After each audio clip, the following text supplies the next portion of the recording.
Welcome, everybody. Thanks for joining us today. I'm with Jeremy Heslop from Omnitech, one of our digital advisors here. And we are going to talk about today about the cultural implications of digital transformation. So how this can drain or actually boost the morale of the company. And Jeremy, like, let me understand this topic because I think it's totally theoretical. Well, there's a lot of theory in it, but it's practical. I mean, every day, businesses and CEOs are taking control of their digital transformation, and they're winning by implementing this stuff. And so, a lot of times it goes through lots of iterations, but when they look at their culture and their people with the digital transformation, it's just overwhelming the amount of things that are positive in that. I think it's a really interesting thing you told me before, like that the digital transformation is not a choice. Like that, it's happening. Like nobody's using fax machines anymore, meaning they are transforming. And I was like, yeah, that makes sense. But somehow nobody seems to be driving or controlling this whole thing. Is that correct, or how this is working? Yeah, absolutely. I mean, with a lot of the things that we're doing as digital advisors, we're seeing lots of issues with different, things like project fatigue and applications out of control that are just, popping up all over the place. It's just causing so many issues with businesses nowadays that, like you said, if you don't take control of it now, it's just not going to be taken control of. And it's interesting because like I feel at least like many applications are out there, easy to purchase, like swipe of a credit card and, I get Salesforce, the best CRM in the world.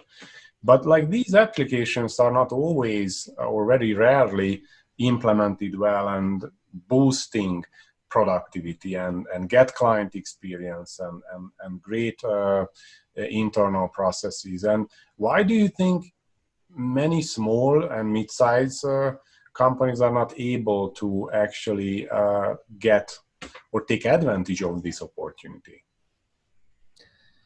Yeah, I mean, when you have a small business that has a lot of things on their plate, they get a lot of balls up in the air, and it's very hard to try to juggle all of them, right? And when you have the CEO on one side and you might have your IT managers on the other side, there's a lot of non-communication that happens, and all these balls are happening, and no way to really fit them in with their strategies that they're putting in place in their business. And so those balls end up falling, and just people end up not being informed of what's happening in their business. And then you just have employees that feel like so many things are happening, and Yeah.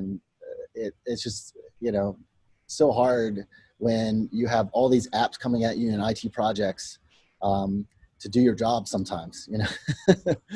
No, I totally can relate that from different angles because like as an owner of a business, I want to make sure all these applications are going to be there. Like, hey, why we are not having this and this and this and that? So I'm pushing all the time. Like, but I can imagine people are like, again, what's something going on? So I know, Jeremy, you put a little bit more time than usually people put behind to make a little research on what's the major implications or on the culture of any business related to not manage the digital transformation process. Can you guys just walk us through these four different really like symptoms of problems you assembled or checked or seen?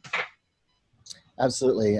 Yeah, we came up with four risks that come about when you don't have a good digital transformation plan. And really, they're just, the problems that we mostly see when we dig in with business owners and CEOs that they encounter when, they have an old fax machine that they haven't figured out how to get into the 20th century, 21st century. So, yeah, we can go over those and, hash through those for sure. Okay, let's jump into what do you see the major problem or symptom of this not managed process? Definitely. So first and the biggest risk that we've seen is IT project fatigue. So, you have applications, you have all these IT projects, apps coming out of the blue, and things are just changing. It seems like daily, even though there could be quarterly or yearly, and just the employees are getting fatigue on another tool. There's another project coming along, and it just leaves people exasperated with not knowing where we ended with one, where we're going to pick up with another. And like we said before, with all the balls in the air, it really just gets kind of hairy if you don't have a little bit of process in mind when you're doing that, and kind of a vision of where you're going to go from there. It's interesting you're saying because I remember like 4 or 5 years ago, everybody was excited. Yeah, that's another app for this, another app for that. Like Steve Jobs, app for everything, right? And everyone was excited that, oh, a new app for this, that. And now I feel like, oh no, another app. No, I don't want to have another. No, I know what happens. It's like another integration project. It's not going to work. Nobody's going to use that. So this is what you refer for project fatigue, right? Exactly. Yeah. And And that happens so much in companies. How many CRMs do you really need? So yeah, and it's interesting because basically, like people have been changing, like you said, CRM, like one CRM to another CRM to another CRM, and probably it wasn't the fault of a CRM that it didn't work. It was something else, but the people kept changing those, and now it's getting to this notion of like, no, I don't want to have. That's good. I'm using Excel. Give me a CSV file. That's going to be okay, right? So it's go back to the trenches, like don't overcomplicate. So do you see that as well in behind those lines? yeah, I mean, it really starts from the top in driving a vision for the business owner, CEO, to just make sure that the team is on board and the projects have a target to go at, and that kind of really goes into our second risk, which is project failures, and you know the ability to have that roadmap, that vision that kind of gets you through those strategy processes.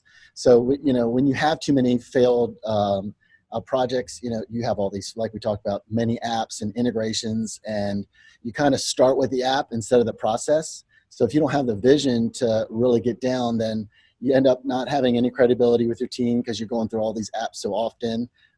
You had so many bad experiences come up. It feels like you're death by apps, like we said before. And it's hard to innovate and take risks when you don't have that overarching vision that's pushing that roadmap and that strategy.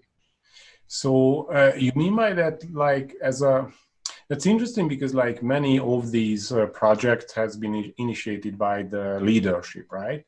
And like what I said, just like I'm so excited to get another app, another solution, and I have the vision for that personally. Probably I know why this is important. I'm impatient, so I want to make sure that's going to be get done. And when I see we purchase the solution, bye bye, I'm away, and I think they're gonna implement, but probably they didn't have the vision, as you said, right? And they didn't have the buy-in, and then I'm frustrated because they didn't implement. They are frustrated because Danish is again coming from a conference and like two more apps or whatnot, right? So it's really my credibility is on the line because Exactly. I initiated many of these projects. So it's kind of eye-opener, honestly, Jeremy, that probably I would need to be backing off and not introducing. How you see that? Because it's just a big frustration, I guess, for many other fellow CEOs as well. That if I'm not choosing something for them, they're not going to use anything. If I'm choosing something, they are not adopting. It's just like how to do that. It's just Yeah, I mean, shiny light syndrome is real. As business owners and being from the tech field, it's easy to get on tangents and look at the next new thing, right? But without having a solid roadmap and execution strategy, it really is hard to keep the team on the right track. So by bridging that, you have to innovate. You have to be able to figure out the things that are going to move your business forward. mm, But you have to have somebody that can bridge the gap of the vision and the execution plan. So you have to have somebody that can help with that digital transformation and really push forward where your business needs to go, and then do the follow-ups. And that's kind of really where we see the next process and risk in overwhelming people, and knowing how to know that impact on people. So, when you get into these different cycles of change and digital transformation, you know, the biggest problem is communication, and it breaks down so easy. And so by having that constant communication with your team, you can reduce the amount of issues with morale and how to and overwhelming people really is what it comes down to. It's kind of interesting because I feel that you said innovation, and that's what I kind of feel as well. That if people are not believing anymore on new applications, new way of doing things, imagine the our customer experience is not going to be developed. It's going to be not great.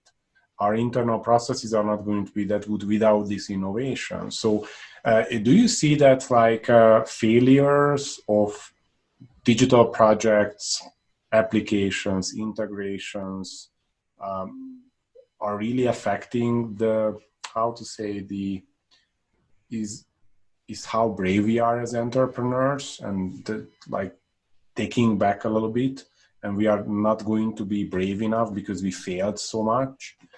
Do you see it's rippling through the organization as well? I mean, definitely.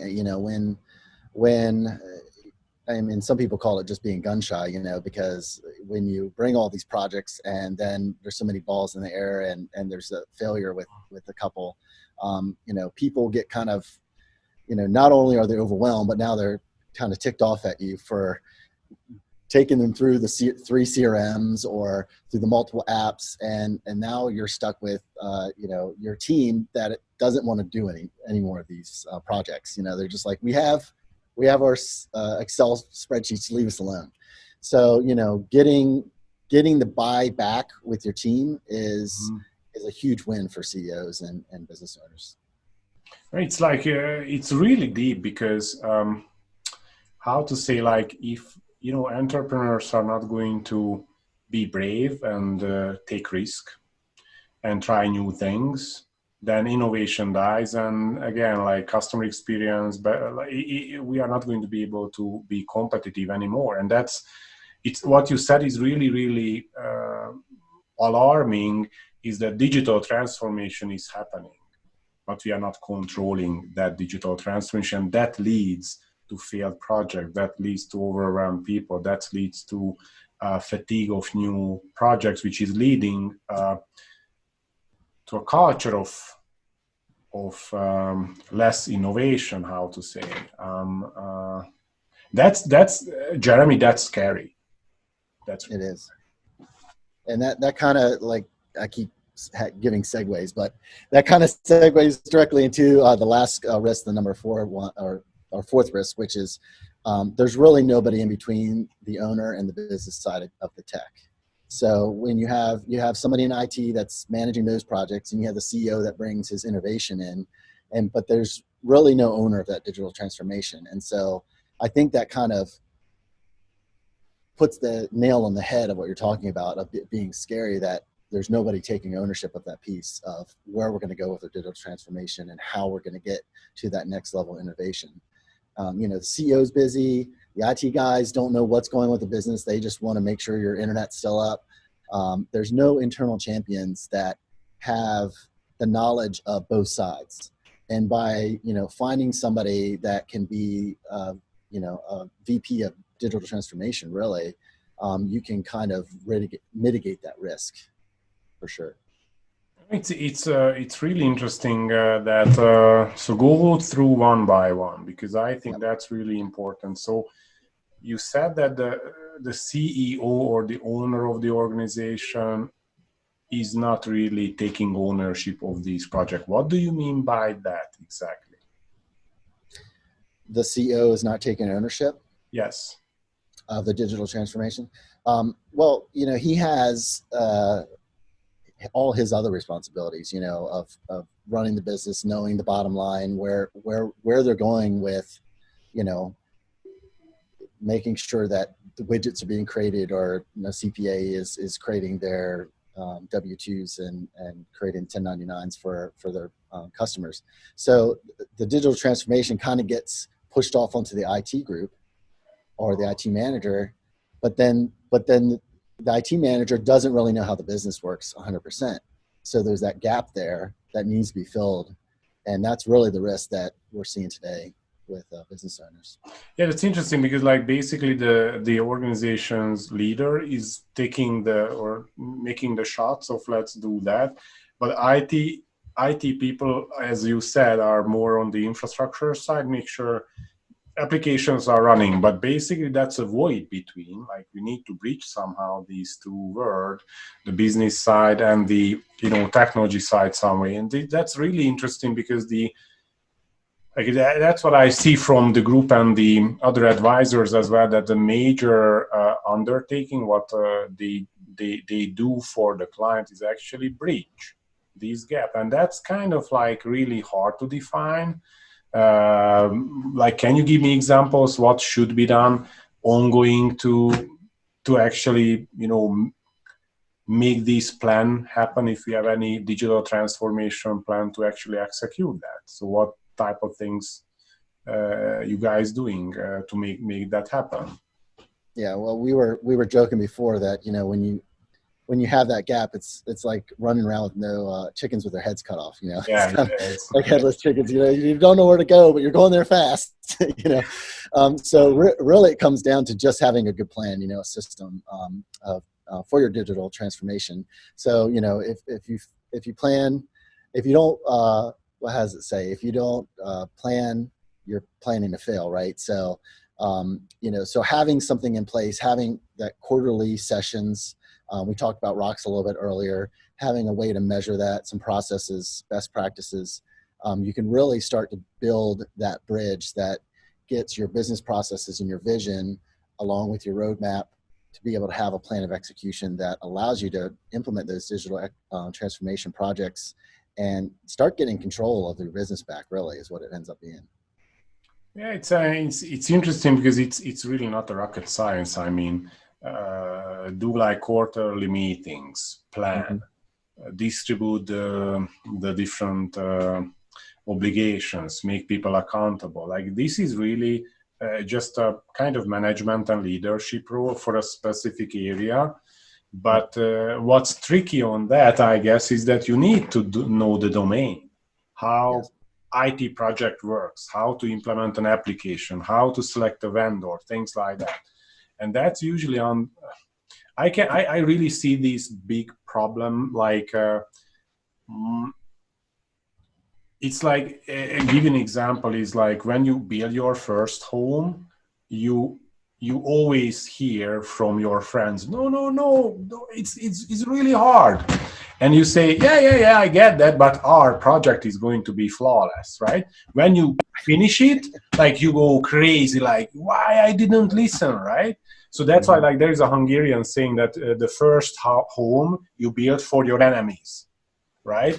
Because it's just like a big learning curve. And I think what's happening is that as business owners, we just have this entrepreneurial delirium of optimism, like, oh, we have this guy, this vendor is awesome, the tool is great, dashboard looks awesome, this is what we need, that's going to be a success. Oh, we don't need project management, no, I'm not going to pay for the extra whatever and the headaches and whatnot, and then we fail.